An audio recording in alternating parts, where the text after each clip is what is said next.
विद्यार्थी मित्र सर्वांना नमस्कार. इयत्ता 9वी 9th स्टँडर्ड मॅथ्स 1 पहिले 3 टॉपिक आपण पूर्ण केलेत. त्यातल्या शंका काही मुलांनी सांगितलेत त्याही आपण सॉल्व्ह करून पाठवलेत. तुम्हीही बघताय 9वीचे. आता आपण टॉपिक नंबर 4 गुणोत्तर रेशो अँड प्रोपोर्शनल प्रमाण ह्या लेसनमध्ये आपण जातोय. 9वीच्या मुलांना अजून एकदा विनंती आहे की तुम्ही 8वीसुद्धा ॲट अ टाईम आपण 8वीही कंप्लीट करत चालू आहे आणि 8वीकडेही जरा जे टॉपिक्स आहेत ते लक्ष द्या. उदाहरणार्थ आत्ता आपण गुणोत्तर प्रमाण, समप्रमाण, व्यस्त प्रमाण, समचलन, व्यस्त चलन हे 7वी आणि 8वीमधल्या धड्याचा पुढचा भाग बघत असतो आपण. त्यामुळे हे 7वीमधलं किंवा 8वीमधलं हा रेशो तुम्ही कसा शिकला होता हे आपल्याला तिथे लागतं. म्हणून थोडंसं आपण हा समचलन व्यस्त चलन, समप्रमाण व्यस्त प्रमाण या नावाखाली आपण रेशो समप्रमाण व्यस्त प्रमाण या नावाखाली आपण 8वीमध्ये तो लेसन पूर्ण केला आहे. आणि तिथं तो आपण तो बघा जरासा, म्हणजे ह्याची ओळख किंवा हे तुम्हाला उपयोगी पडेल. किंवा तुम्ही मागच्या वर्षी शिकला असाल नसाल तरी त्याची थोडीशी उजळणी होईल. म्हणून बाळांनो तुम्ही 8वीला सुद्धा जॉईन व्हा. गणित मैत्री चॅनलला जॉईन व्हा, मित्रांना सांगा, सगळ्यांनी सबस्क्राईब करा. म्हणजे आपल्याला 8वीचाही भाग पक्का करून पुढे जाता येईल. पालकांचे फोन पण भरपूर आहेत की 8वीचा अभ्यासक्रम पळवा जरा असं 9वीच्या मुलांना उपयोग पडणार आहे, 10वीच्या मुलांना 9चा अभ्यासक्रम पूर्ण पडणार आहे. नाही, पण आपण हे व्यवस्थितच पूर्ण करून घेणार आहोत की जो त्या वर्गाला तो सूट होईल किंवा तुम्हाला तो रंजकतेनं तुमच्यासमोर आणता येईल, तो संकल्पना नीट समजेल. उगाच फक्त गणित सोडवणं हा आपला हेतू नाही. तुम्हाला ते कळायला पाहिजे, समजायला पाहिजे. ह्या भाषेमध्ये मी तुमच्याबरोबर आहे, तुमचे मॅथ्स टीचर तुमच्याबरोबर आहेत. त्यांच्या हे परवानगीनुसार ते करा. सेतू ब्रिज ह्या त्या गोष्टी तुमचा बाहेर पडला आहे थोडंसं. तुम्ही आता आपण पुढच्या अभ्यासाकडे जाऊया. गुणोत्तर प्रमाण गेल्या वर्षात म्हणला तर तुम्ही हे शिकला होता. याही वेळचं टॉपिक बघा, समचलन म्हणजे काय. जेव्हा त्या सारणीतला भागाकार सारखा असायचा ते आपल्याला भागाकार म्हणजे गुणोत्तरमध्ये शिकणार आहोत. तो भागाकार सारखा असला की समप्रमाण म्हणतो आपण, गुणाकार सारखा असला की व्यस्त प्रमाण म्हणतो तो. आता रेशो गुणोत्तर हा त्याचा पुढचा आपला भाग आपण बघतोय. रेशो म्हणजे गुणोत्तर, गुणाकाराच्या पुढची क्रिया. आता सगळ्या संख्या आपल्याला गुणोत्तर हे असं लिहिलं SB किंवा ह्याला हे असं लिहिलं तरी चालतं. ABC असे लिहितात. Aला पहिलं पद म्हणायचं आहे, Bला दुसरं पद म्हणायचं आहे आणि याचं गुणोत्तर हे असं लिहायचं आहे A/B. गुणोत्तराचे गुणधर्म पण जरासं नीट बघा. ह्यांची एकके समान असायला पाहिजे. म्हणजे काय बघा, 100 रुपये आणि 100 पैसे यांची तुलना करा. 100 रुपये आणि 100 पैसे यांची तुलना करा. 100 रुपये आणि 100 पैसे यांची तुलना करताना 100 रुपये आणि 100 पैसे हे दोन्ही तुलना म्हणजे समानाच आहे का रे? हां, ह्यांची एकके समान असल्याशिवाय ही तुलना करायची नाही. हे 100 रुपये असतील तर हा एकच रुपया आहे, किंवा हे 100 पैसे असतील तर 100 गुणिले 100 म्हणजे एवढे हे पैसे आहेत. हे याच्या किती पट आहे बघा. म्हणजे एकक इथं रुपये असेल तर इथं पण रुपयेच असायला पाहिजेत, इथं पैसे असेल तर इथं पैसे असले पाहिजेत. गुणोत्तराची तुलना करताना त्यांची एकके समान असायला पाहिजेत. आणि गुणोत्तराला पूर्वपद, अंतिम पद हे असं म्हणायचं.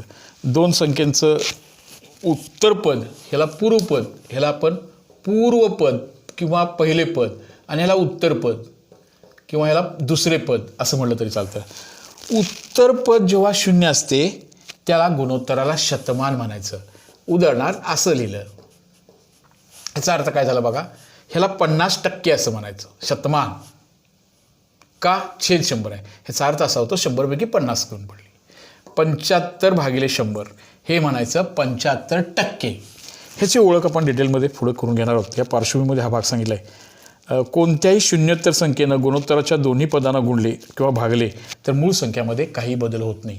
समजा एकाच 2 जर दिला असेल, तुम्ही इथं 5 घेतलात आणि इथं वरती 5 घेतला तर 5×1=5, 5/10. पुन्हा याचं सोपे रूप हे 1/2च येतं. त्या गुणोत्तराच्या बेसिक गुणोत्तरावरती परिणाम होत नाही. हे या लेसनमध्ये हा भाग आपण थोडं शिकत जाणार आहोत. गुणोत्तर 2 राशींची तुलना आहे, त्या दोघांचा भागाकार आहे. पहिल्याला पूर्वपद म्हणतात, त्याला उत्तरपद म्हणतात. त्या गुणोत्तराची एकके समान असायला पाहिजे तुलना करताना. त्या गुणोत्तरामध्ये काय असायला पाहिजे बघा बरं, समान, प्रत्येक मापनाचे एकक समान असलं पाहिजे. त्यानंतर छेदस्थानी 100 असलं तर त्याला शतमान म्हणायचं आहे. आणि मग या उत्तराला कुठल्या पण संख्येनं गुणलं किंवा भागलं तरी त्याच्यावरती त्या मूळ गुणोत्तरावरती काही बदल होत नाही. हे आपण उदाहरणातून समजून घेऊया बाळांनो. लक्षात आलं? म्हणजे ते के पद्धत एक छान पद्धत दिल्या ते आपण विचारात घेऊया आणि मग आपण पुढचा भाग आपण व्यवस्थितरित्या पूर्ण करूया. 8वी इयत्तेमधलं समचलन व्यस्त चलनाचा जो धडा आहे, चलन व्हेरिएशन नावाचा, तो धडा परत बघा. तो भाग तुम्हाला उपयोगी पडेल. चला, पुढचा भाग तसा सोपा एकदम, पण तो पण सोपा जरी असला तरी आपण तो भाग बघितल्याशिवाय, सोडवल्याशिवाय, टीचर्स तुमच्या समोर असल्याशिवाय, तुम्हाला सवय आहे की ती टीचरांच्या मदतीशिवाय तुम्ही सेल्फ स्टडी मॅथ्सचा मोस्टली करत नाही. एखाद्या वेळेला सायन्स वाचता, थोडंसं मराठी हिंदी वाचून प्रिपेअर करू शकता, पण गणितासाठी मात्र तुम्हाला टीचरची हेल्प पाहिजे. आणि ही हेल्प आपण गणित मैत्री या प्रकल्पातून करतो आहे. मी आणि तुमचे सर्व शिक्षक तुमच्याबरोबर आहेत. त्यामुळं तुम्ही ह्या अभ्यासामध्ये इंटरेस्ट घ्या, आपल्या मित्रांना शेअर करा, गणित मैत्री चॅनलला सबस्क्राईब करून घ्यावा. चला तर मग आपण 4.1 मध्ये जाऊया. 4.1 सराव संच 4.1 सोप्या गोष्टी आपण त्याच्यामधल्या शिकायच्या आहेत. पहिलं क्वेश्चन बघा. दिलेल्या संख्यांच्या जोडीतील पहिल्या संख्येचे दुसऱ्या संख्येशी असलेले गुणोत्तर संक्षिप्त रूपात लिहा. संक्षिप्त रूप म्हणजे सोपे आणि छोटे. संक्षिप्त रूप छोटं, जेवढं कमी तुम्हाला लघुत्तम लिहिता येईल तेवढं लहानात लहान लिहा. हां, पहिल्या संख्येचे दुसऱ्या संख्येचे असलेले गुणोत्तर हे संक्षिप्त रूपात लिहा. त्या पहिल्यामधला क्वेश्चन नंबर 1 मधला पहिला भाग तो आहे बघा. 72 चे 86 असलेले गुणोत्तर लिहा. गुणोत्तर लिहा. 72 चे 60 असलेले गुणोत्तर संक्षिप्त रूपात लिहा. सोप्या रूपात लिहा, ते मांडा तुम्ही तसं.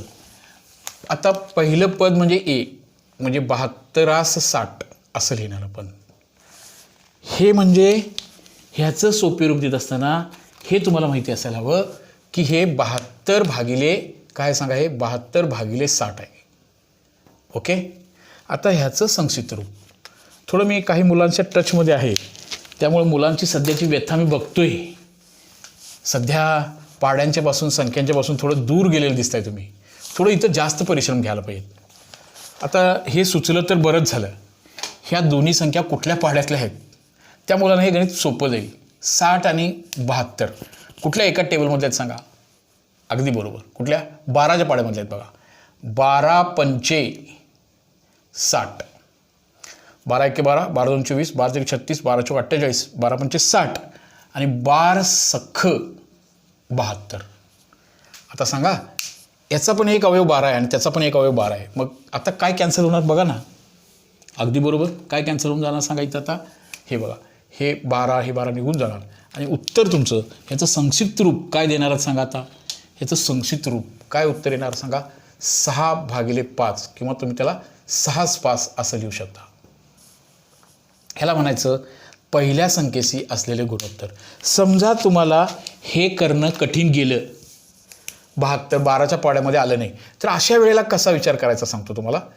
पण तुमच्या स्वतःवरची विश्वास असायला पाहिजे. 12चा पाडा काय आठवलं नाही, मग निदान दोन्ही समसंख्येत राहीत.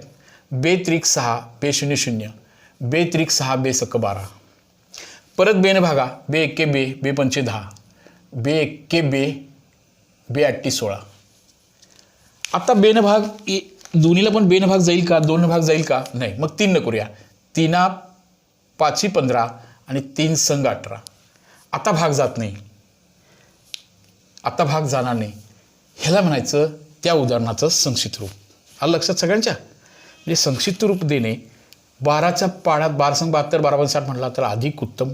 ह्या कोरोनामुळं तुम्ही टीचरांच्या सानिध्यात नाही, तुम्ही पाड्यांच्या संगतीत नाही, तुम्ही मित्रांच्या संगतीत नाही आणि अशा वेळेला तुम्ही एकाकी असाल तर तुम्हाला ते वेगळं वाटतं. नाही, याच्यावर कॉन्फिडन्स आहे, गणित कधी बदलणार नाही. हां, तो 12 संग 72 12 पंचे 60च्या मुलांचे टेबल्स कॉन्टॅक्टमध्ये आहेत. टेबल्स ह्या त्या गोष्टी बाळानो, ह्या 9वीच्या या वयामध्ये तुम्हाला टेबल्स विसरून चालणार नाहीत. ते 10वी 11वी 12वीला फार चांगल्या रीतीने तुम्हाला ते उपयोग पडणार आहेत. फार त्रास कमी होतो तुम्हाला टेबल माहिती असतील तर. पटसे उत्तर सांगता येतात. वर्गातले तुमचे मित्र टीचर्सना कोण उत्तर सांगतो बघा. ज्याला सगळे वर्ग माहीत आहेत, ज्याला सगळे घन माहीत आहेत, ज्याला सगळे पाडे माहीत आहेत, तो मुलगा गणिताच्या वेळेला गप्प बसणार नाही. तो सरांना फुल रिस्पॉन्स देत असतो. आपल्यालाच विचारलं तर हे 12 आणि 7 कुठल्या पाड्यात आहे, 12चा टेबलच कधी बघितलं नसेल, ह्या 5-6 या वर्षभरामध्ये आपण त्या संख्यांच्या सानिध्यात नसेल, तर तुम्ही जेव्हा प्रेमानं ह्या 72 आणि 60कडे बघाल ना, तेव्हा 12चा टेबल तुमच्या समोर येतो. आपली तशी निसर्गाची देणगी पण आपल्याला आहे, तो बरोबर येतो. यासाठी आपण त्या टचमध्ये असणं गरजेचं आहे. असं याचं सोपे रूप आपल्याला द्यायचं आहे बाळांनो. ओके, आता आपण सेकंड एक्झाम्पलमध्ये जाऊया. थोडंसं गणित मला थोडं चॅलेंज पाहिजे ना, उगाच लहान पोरासारखं कुठली तरी छोट्या छोट्या संख्या देऊन चालणार नाही आपल्याला. हां, 38 से 57 असलेले गुणोत्तर, 38 चे 57 काही संख्यामध्ये असं सोपे रूप देता येणं कठीण जातं. 38 से 57 असलेले गुणोत्तर पाहिजे, 57. आणि हाय म्हणजे लक्षात आलं तुमच्या 38 भागिले 57 याचं आपल्याला सोपे रूप द्यायचं आहे बाळांनो. 38 38. आत्ता इथं ह्याला 2 भाग ह्याला जाते पण ह्याला जात नाही, ह्याला 3 जाते पण ह्याला 3 जाणार नाही. आत्ता आपल्याकडं पर्यायच नाही, पर्याय नाही. 2 3 कुठल्या संख्येनं भाग जाणार नाही. मग तुम्हाला ह्या कुठल्या संख्येनं भाग जाणार नाही, 2 जात नाही, दोन्हीला पण जायला पाहिजे ना. ह्याला 2 आणि ह्याला 3 नाही घालवायचं. दोन्हीकडं कॉमन असायला पाहिजे, ते कॉमन मल्टिपल असला पाहिजे, सामायिक पाहिजे. नाही सर इथं 2 घालवा ना, इथं 3 घालवा ना, नाही ते चुकणार आपलं. हे बघा 12 12, इथं 12 नाही इथं 13 नाही केला पण, तर मग 2 भाग जाणार नाही, 3 जाणार नाही, म्हणून 4 जाणार नाही, म्हणून 6 जाणार नाही, म्हणून 5 जाणार नाही. असं करत करत करत जायला पाहिजे. असं जाऊन ह्या मूळ संख्येचा एक शोध घ्यावा लागेल. त्यापेक्षा जरासं नीट बघितलात तुम्ही, 38 आणि 57 कुठल्या टेबलमधल्या संख्या आहेत असा विचार केला तर तुमचं उत्तर समोर येईल. 19 करेक्ट, दोन्ही 38. 19 एके 19, 19 दोन्ही 38, 19 त्रिक 57. निदान 19चा टेबल थोडंसं कठीण आहे म्हणा लक्षात ठेवायला, पण बेसिक तरी 19 एके 19, 19 दोन्ही 38, 19 त्रिक 57 हे तर माहिती असू दे. 19 चौक किती, हां ते माहिती असायला पाहिजे की 19ला 19 निघून गेले, किती राहिली बघा बरं, 2/3 दॅट इज इक्वल टू 2/3. 19 चौक 76 बरोबर ना. मग 76, मग त्याच्या पुढे 19 5 95 होणार. ते असं निदान 19च्या बेसिक संख्या तर आपल्याला असं माहिती असायला पाहिजे. ह्याचं रेशो येणार 2/3. इथं 2 न केलं आपण, काही वेळेला 3 न भागला आणि उत्तरापर्यंत पोचलो, पण काही ठिकाणी आपण तटणार आहोत. त्यासाठी टेबल्स वळानो, संख्यांचे जे 1 ते 20 पर्यंतच्या संख्यांचे टेबल पाठ असायला, तुमचं गणित समृद्ध व्हायला, तुम्हाला स्पर्धा परीक्षेला सामोरं जायचं आहे पुढंसुद्धा. आणि या मुलांना हा टेबलचा जो भाग आहे तो उपयोगी पडणारा असा आहे. त्यामुळं त्या संख्यांच्याकडं दुर्लक्ष नको व्हायला, जरा मनापासून करा. तिसरं 52 चे 78 असणारे गुणोत्तर काढा. 52 चे 78, 52 थर्ड, 52 थर्डमध्ये कसं पाहिजे गुणोत्तर बघा. 52 आणि 76 कुठल्या पाड्यात आहे माहिती आहे, पाडा थोडासा 20च्या पुढचा जातो, पण असं जाऊया आता ठीक आहे. पण सुदैवानं आपल्याला ह्याला बेनं भाग जातो बघा, दोन्ही पण संख्या सम आहेत. बे दोन्ही 4, बे सक्क 12, बे त्रिक 6, बे 8 16, 38 दोन्ही 76, 26 दोन्ही 52, 2 2 कॅन्सल झाले, हेच राहिलं. पुन्हा सुदैवानं आपल्याला ह्याच्यामध्ये कशानं भाग जातो सांगा बरं, पुन्हा 2 भाग जातो बघा. बे 1 बे, बे त्रिक 6, बे 1 बे, बे 9 18. 2 आपल्याला 2दा भागलं. 19 पाड्यामध्ये ह्या संख्यांचा पाडा आपल्याला भेटला नाही, तर आपल्याला 52 असं आलं. बे 1 बे, बे 9 18. तर मग इथं थोडंसं चुकतंय बघा, हे बे 8 16 नाही का, 76. म्हणजे हा टेबल होता 26 दोन्ही 26 52, 26 दोन्ही 52 आणि 26 त्रिक. इथं कितीने भागलं बघा आपण, हां 26 आलं. बे न भागलं, बे दोन्ही 4, बे सक्क 12, बे त्रिक 6, बे 8 16. हां आता पुढं किती राहिलं बघा, 26 आणि 38 ना. 26 दोन्ही 52, 26 दोन्ही 52 आणि 26 त्रिक, सॉरी ही संख्या 78 आहे इथं. ही 26च्या ऐवजी 76च्या ऐवजी 78 आहे बघा. त्यामुळे हे उत्तर चुकीचं आलं. नाहीतर हे उत्तर आता असं झालं असतं काय, 13 भागिले 19 असं लिहावं लागलं असतं. प्रश्न कसा आहे बघा तो असा आहे बघा, 52 आहे आणि 76 नाही आहे, हा 78 आहे बघा बाळांनो, 78 आहे. त्यामुळे उत्तर त्याचं मागाचं 1319 आलं असतं, पण ही संख्या इथं आहे. हा भाग घालूया. बे दोन्ही 4, बे सक्क 12, अगदी बरोबर. बे त्रिक 6, 1 उरला, बे 9 18. आता ह्याला 2 जाते पण ह्याला 2 जात नाही. मग 26 आणि 39 कुठल्या टेबलमधल्या संख्या दिसतात? बोला बोला काय होणार? 13 1 13, 13 2 26, 13 त्रिक 39 आणि 13 चौक 52. 13 2 26 आणि 13 त्रिक 39. ह्याचं लास्ट आन्सर येणार आहे 2 3 असा आन्सर येणार. अशा संख्यांचा सराव आपल्याला असायला पाहिजे. काही टेबल्स, काही संख्यांचे काही पाडे आपल्याला पाठ असायला पाहिजेत. 12 13 1 ते 20 पर्यंतच्या संख्यांची पाडे. ज्या मुलांना हे पाडे माहीत आहेत त्यांना हे आनंद देते. ज्यांना पाडेच माहिती नाही त्याला हे त्रासदायी वाटायला चालू झाले. म्हणजे गणित शिकायचं आहे तुम्हाला, गणिताला चांगले मार्क्स मिळायचे आहेत. काही मुलांचे प्रश्न आहेत बघा, सर गणित विषय कसा आहे, कठीण आहे का सोपा आहे? मग गणित चांगलं व्हायसाठी काय करायला पाहिजे? तुम्हाला जीवनात उभा राहत असताना गणित शिक्षणापासून तुम्हाला समृद्ध व्हायचं असेल तर गणित हा सर्व विषयाचा पाया असल्यामुळं गणित हे पक्का असायला पाहिजे. गणिताबद्दलची किमान भीती तरी असायला नको पाहिजे, तर तुम्ही म्हणजे गणितात म्हणजे शैक्षणिक लाईफमध्ये तुमच्या यशस्वी होऊ शकाल. गणित सोपं व्हायचं असेल तर तुमच्या संख्यांचे जे पाडे आहेत ते पाठ असायला पाहिजेत. बघा ना आता 72/60 जर तुम्हाला 12चा पाडा माहिती असता तर किती सोपं झालं असतं. समजा तुम्हाला 38 57 करताना 19 2 38 19 त्रिक 57 याचं उत्तर तुम्ही 2 असतील लगेच सांगितलं असता. 13 26 13 2 26 13 त्रिक 39 किंवा 26 2 52 आणि 26 त्रिक 78 असं म्हणून तुम्ही त्याचं उत्तर पडसे मिळवलं असता. जेव्हा थोडासा भागाकार आपल्याला येत नाही तेव्हा छोटासा भागाकाराची मदत तुम्ही घेऊ शकता, पण किमान 1 ते 20 पर्यंतचे टेबल्स पाडे आपल्याला पाठ असायला पाहिजेत. लक्षात बघा. त्यामुळं गणितमध्ये कधी गणित माझं चांगलं होणार, गणित मी सुधारणार, गणित कधी आवडणार मला, या प्रश्नाबद्दल चिंता करताना गणित मला आवडला पाहिजे, गणिताचं मला स्टडी सुधारली पाहिजे असं ज्या ज्या मुलांना वाटतं त्या मुलांनी पहिला तुमचे बेसिकली टेबल्स पाठ करा.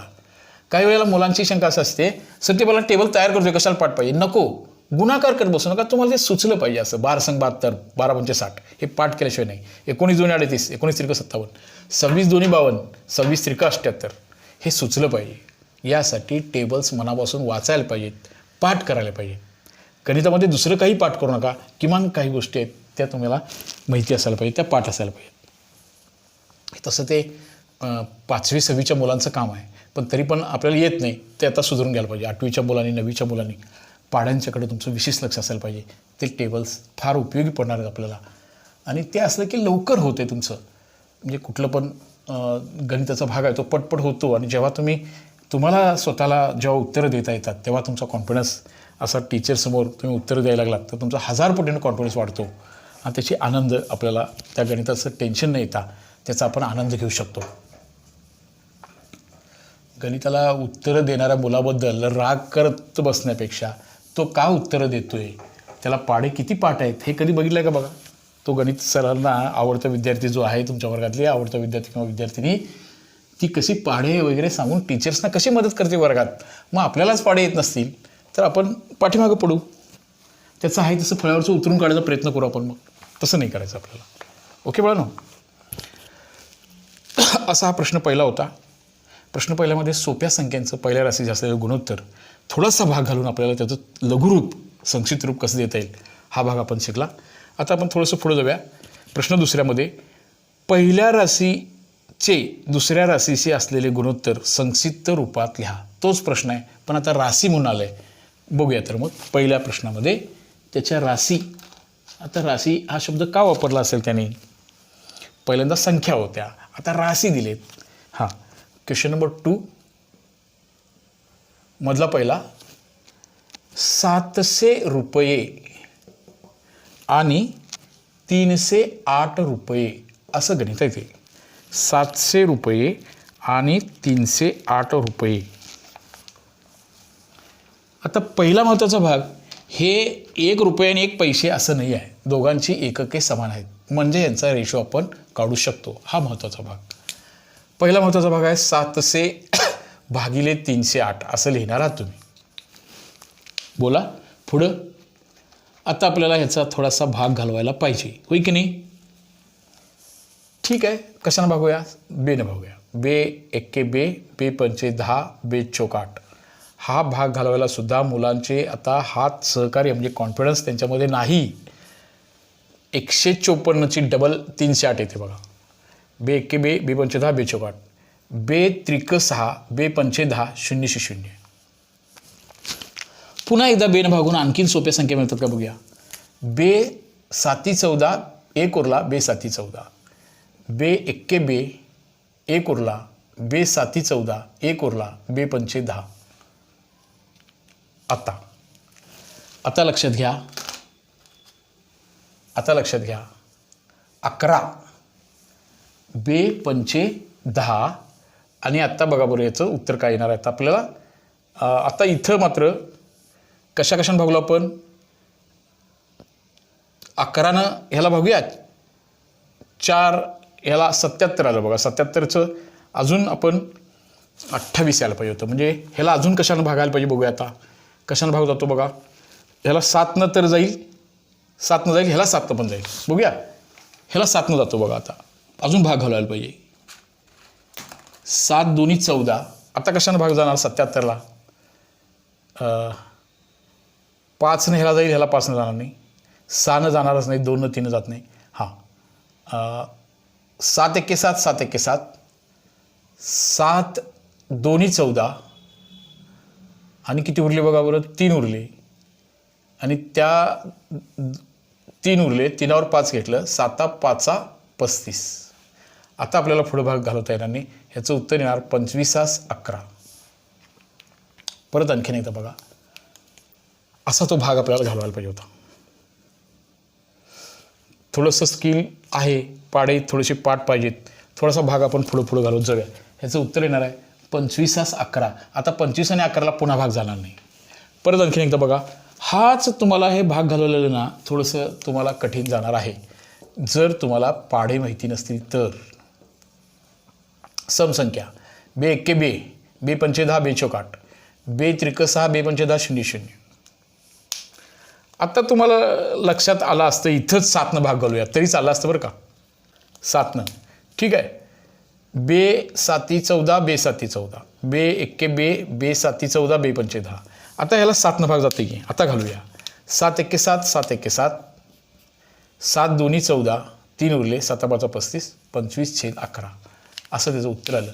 ह्याच्यापेक्षा आता 11 आणि 25 ह्या दोन्ही संख्या म्हणजे 11 ही मूळ संख्या आली आणि 25ला जरी 5 भाग झाला 11 जाणार नाही, हे त्याचं अंतिम उत्तर असेल. अशी आपल्याला तुलना ह्या दोन संख्यांचा रेशो हा आपल्याला लघुत्तम रूपामध्ये त्याचं सोपे रूपमध्ये आपल्याला असा दिला पाहिजे. असं तो भाग घालवायचं जे स्किल आहे तुमच्यामध्ये डेव्हलप होण्यासाठी पाड्यांची किती आवश्यकता आहे तुमच्या लक्षात येतं. सगळ्याच ठिकाणी पाड्यांची आवश्यकता नाही, पाढे पाठ पाहिजे असं नाही, पण या गणितातला हा जो भाग आहे काही घटक आहेत तिथे ते पाहिजे. सगळ्याच ठिकाणी नाही असं पण नाही. भाग 2मध्ये सुद्धा गुणाकार, भागाकार, बेरीज, कोणांचे मेजरमेंट यासाठी आपल्याला ते पाढे उपयोगी पडतात.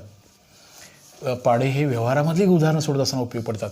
बऱ्याच वेळा पप्पा मम्मीचं बोल खावं लागतो आपल्याला आपल्या प्लॉटचा एरिया किती आहे तेव्हा तुम्हाला पाढे माहिती असायला पाहिजे. गुणाकार पटपट करता आलं पाहिजे. बाजारमध्ये गेला तरी अंकांची बेरीज करता आली पाहिजे. भाजी मार्केटमध्ये गेलात तर त्या भाज्यांच्या पेंड्यांचा गुणाकार करता आला पाहिजे. तिथं व्यापार क्षेत्रामध्ये तुम्हाला पुढं व्हायचं असेल तर कॅल्क्युलेशन तुमच्या मेंदूमधलं जोरात असायला पाहिजे, चाललं पाहिजे पटपट. तर तुम्ही डिसिजन घेऊ शकता. तुमचंच पाढे पाठ नसतील तर तुम्ही डिसिजन कसं घेणार सांगा बरं. त्यामुळं व्यावहारिक जीवनामध्ये सुद्धा पाढ्यांची नितांत गरज आहे, फक्त पाठ्यपुस्तकामधली गणितं सोडवण्यासाठी नाही. 14 रुपये ही पहिली राशी आहे आणि दुसरी राशी आहे 12 रुपये 40 पैसे. आत्ता मात्र एकक समान नाहीत बरं का बाळांनो. ती एकक समान आपल्याला करावी लागतील. एकक समान आपल्याला करावी लागतील. त्यासाठी व्यवहारामधलं बेसिक नॉलेज जे आहे ना ते आपल्याला माहिती असायला पाहिजे. 1 रुपया म्हणजे किती पैसे? 100 पैसे. मान्य आहे सगळ्यांना? आपल्या दैनंदिन जीवनामधला अतिशय पैसे हा विषय अतिशय महत्त्वाचा भाग आहे. त्याशिवाय आपलं लाईफ आपण जगू शकणार नाही. त्याची नितांत गरज आहे. आता 14 रुपयाचं मला पैशामध्ये रूपांतर करून घ्यायचं आहे. कसं करू? 1 रुपया म्हणजे 14ला कितीनं गुणायला पाहिजे सांगा बरं? 100नं गुणायला पाहिजे. म्हणजे हे 1400. आता रुपये हा शब्द जाईल आणि त्याचं रूपांतर काय होणार सांगा बरं? पैसे. इतके पैसे येते. 12 रुपये. आता आपल्याला 12 रुपये ही राशी आहे. 12 गुणिले 100 अधिक 40 पैशाला कशानेही गुणायचं नाही, कारण ते ऑलरेडी पैसे आहेत. 12 रुपये आणि वर 40 पैसे आहेत, म्हणजे 12 गुणिले 100 एवढे ते पैसे आहेत बाळांनो. म्हणजे 1200 अधिक 40 म्हणजे उत्तर येणार आहे 1240. आणि प्रश्न असा विचारला आहे, पहिल्या राशीचे दुसऱ्या राशीशी असलेले गुणोत्तर काढा. आता पहिली राशी म्हणजे कोणती घेणार आपण सांगा बाळांनो? इथं आता पहिली राशी म्हणून कोणता भाग घेणार आहोत आपण इथं? आता बोला. पहिली राशी, हां, इथली पहिली जी राशी आहे ती 1400 पैसे घेणार आहोत आणि 12 रुपये म्हणजे 1240 इतकं तो भाग घेणार आहे आपण. आणि मग आपण आपल्याला त्याचं सोपे रूप देण्याचा आपण प्रयत्न करणार आहोत. बघूया तर मग. हां, पहिली राशी आहे 1400 भागिले 1240. समजलं का तुम्हाला? 1200 अधिक 40. समजलं का? आता ह्याला सोपे रूप द्यायचं आहे. काय करूया सांगा? हां, हे काही गोष्टी तुम्हाला पडशे होण्यासारख्या आहेत बघा. हे 0 जाऊ दे. म्हणजे राहिलं का? 140 राहिलं. 140 आणि किती राहिलं बघा आता? 140 आणि 124 आलं. हे उत्तर का? नाही. आपल्याला अतिसोपे रूप, अतिसंक्षिप्त रूप देता आलं पाहिजे.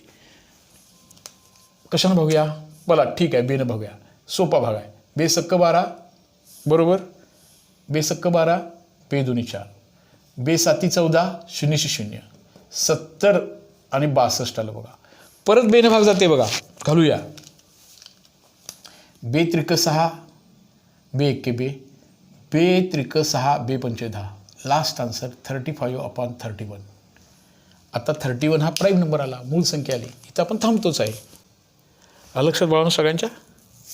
असं 14 रुपये म्हणजे 14 गुणिले 100 म्हणजे 1400 पैसे झाले. 12 रुपये व 40 पैसे 12 गुणिले 100 अधिक 40. याचं उत्तर आलं 1240. 1400 भागिले 1240, 0 गेली. 140 भागिले 124 आलं. बेसक्क 12, बेदुनी 4, बेसाती 14, 0 बे त्रिक 6, बे एक्के बे, बे त्रिक 6, बे पंचे 10. 35/31 असं त्याचा आन्सर येईल. लक्षात बाळांनो? पुन्हा एक राशी तिसऱ्या गणितामध्ये असलेल्या 5 लिटर आणि 2500 मिलीलिटर. तुम्ही जेव्हा 1 लिटर दूध खरेदी करता तेव्हा त्याच्यावर किती मिलीलिटर लिहिले बघितलं का बघा? तुम्ही समजा अर्धा लिटर घेत असाल तर त्याच्यावर किती लिहिले तुम्ही बघितलं का बघा? जर तुम्ही त्या डेअरीमध्ये जाऊन दूध घेत असाल तर तो जो मेजरमेंटसाठी जे साधन वापरतो ते माप म्हणतात त्याला, त्या मेजरमेंटवरती नेमकं किती लिहिलेलं असतं कधी वाचलं आहे का बघा? तुमच्या घरी जर दुधाचा व्यवसाय असेल तर त्यावर लिहिले 1 लिटर म्हणजे किती मिलीलिटर. हाही भाग तुमच्या सामान्य ज्ञानमधला भाग तुम्हाला माहिती असायला पाहिजे. तुमचं बेसिक नॉलेज, सामान्य ज्ञान. 1 लिटर म्हणजे 1 लिटर दूध आपण जर घेत असेल तर ते किती मिलीलिटर असतं. 1 रुपयामध्ये 100 पैसे कसे असतात तसे 1000 मिलीलिटर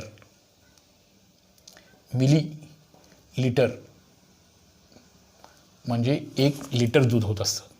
या गणितामध्ये आपल्याला या राशीचा विचार करायला सांगितलं आहे. ती राशी कोणती आहे बघा? तर 5 लिटर याची तुलना, याचा रेशो आपल्याला 2500शी करायचा आहे. 2500 मिलीलिटर. आता काय करूया? दोघांची एककं मुळात सारखी नाहीत. रुपये पैसे सारखं आहे म्हणजे ह्याला लहान एककामध्ये आणूया. जसं रुपयाचं आपण पैशात गेलो तसं लिटरचं मिलीलिटरमध्ये जात असताना 1 गुणिले 1000. 1 रुपया म्हणजे 100 पैसे होतं. 1 लिटर आपण हे लिटर्समध्ये जातोय. 5ला कशानं गुणावं लागेल? आता 1000नं गुणावं लागेल म्हणजे 5000 होतील. हे झाले 5000 मिलीलिटर झाले. आणि हे तरी 2500 मिलीलिटर आहेत. बोला बोला आता कसाचा भागाकार करणार आपण? हां, कसं सॉल्व करणार सांगा? बोला. पहिल्या राशीचे दुसऱ्या राशी असलेले गुणोत्तर काढा. 5000 भागिले 2500. 5000 भागिले 2500 याचं आपण तुलना करणार आहोत, त्याचा आपण भाग घालणार आहोत. ओके. काय करूया, 0ला 0 गेले, 0ला 0 गेले, राहिले किती सांगा बरं, 50 आणि 25. हे उत्तर ठेवायचं का 50-25? नाही, भाग जात असेल तर घालूया ना, अजून जाते का नाही सांगा. 50-25 कुठल्या टेबलमधल्या संख्या आहेत माहिती आहे तुम्हाला सगळ्यांना. हां, 5 25, 5 1 5 0 0, 10/5. मग 10/5 पण ठेवायचं का नाही, अजून भाग जाते की. मग काय करूया सांगा. हां, तुम्ही 25 1 25, 25 2 50 म्हटलं असतं तर अधिक चांगलं असं. 5 1 5, 5 2 10, ह्याचं उत्तर आलं 2:1. असा भाग आपल्याला रेशोचा. मग आजच्या बेसिक नॉलेजमध्ये काय काय पाहिजे. 1 रुपया म्हणजे 100 पैसे, 1 लिटर म्हणजे 1000 मिलीलिटरचा 1 लिटर आहे. हे आपलं सामान्य ज्ञान पक्कं व्हायला पाहिजे, पक्कं करायला पाहिजे. 5 लिटर म्हणजे 5 गुणिले 1000, 5000 मिलीलिटर होणार. त्याच्या भागिले 2500 आहे. 5000 भागिले 2500, डायरेक्ट उत्तर सांगा. 0 सगळ्यात गेल्या. 5000 भागिले हे बघा 0 गेल्या. 50 भागिले 25, 25 1 25, 25 2 50 म्हणा, नाहीतर भाग घालवा. 25 1 25, 25 2 50 असं म्हणा. उत्तर किती येणार सांगा तुमचं, 2:1. अशा रीतीनं हा जो गुणोत्तराचा भाग आहे तुम्ही तो करणार आहात. तुम्ही 3रं 4थं गणित 5वं गणित हे पुढं आपण बघूया. तुम्हाला जर शक्य असेल तर तुम्ही ते गणित आजच्या याच्यावरचं सोडवा, सगळ्यांनी नीटपणे बघा. ठीक आहे. आणि 9वीच्या मित्रांना परत एकदा विनंती आहे, त्याने 8वीचेही तास जरूर बघा.